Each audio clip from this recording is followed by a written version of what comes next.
Hello everybody, Tom Hubrick here with Hubrick Resources. We're here today to talk about quiet quitting. This is actually our part 2 of the quiet quitting vlog I did a couple weeks ago.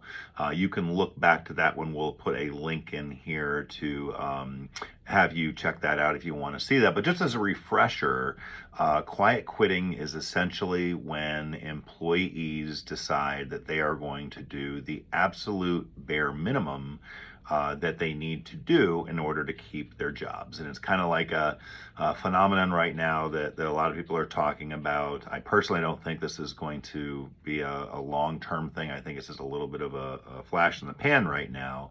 But the key question is, what are employers to do to combat quiet quitting? So here are some suggestions based on our experiences as well as some research.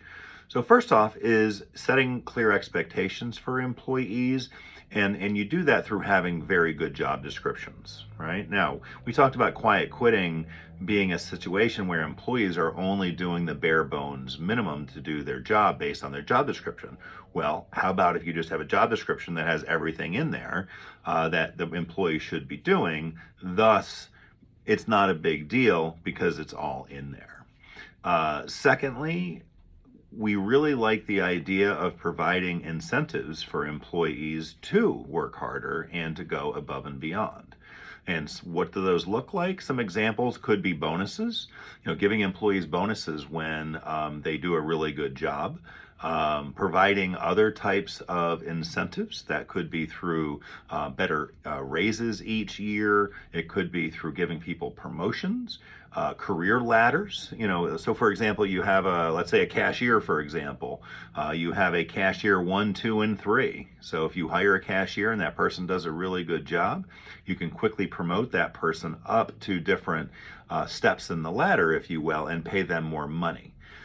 Days off are a big deal for people these days. People really are looking for additional time off and flexibility, and also just recognition events and things like that as well. So these are all things that you can do on the incentive side to prevent people from trying to just, again, do that bare bones minimum amount of work. So you're really giving them financial incentives to go above and beyond.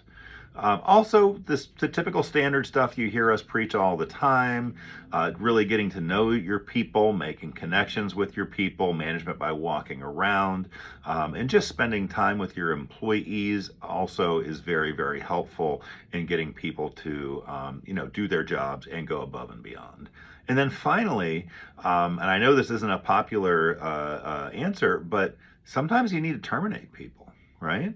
So if you have people that are at your company and they are doing nothing but the absolute bare bones minimum, that's a culture you just do not want to tolerate in your company. So ultimately, if you have people that are doing this type of thing, you might need to make some difficult decisions and terminate them, because that will send a very clear message out to your other employees that this is not behavior that you're going to tolerate.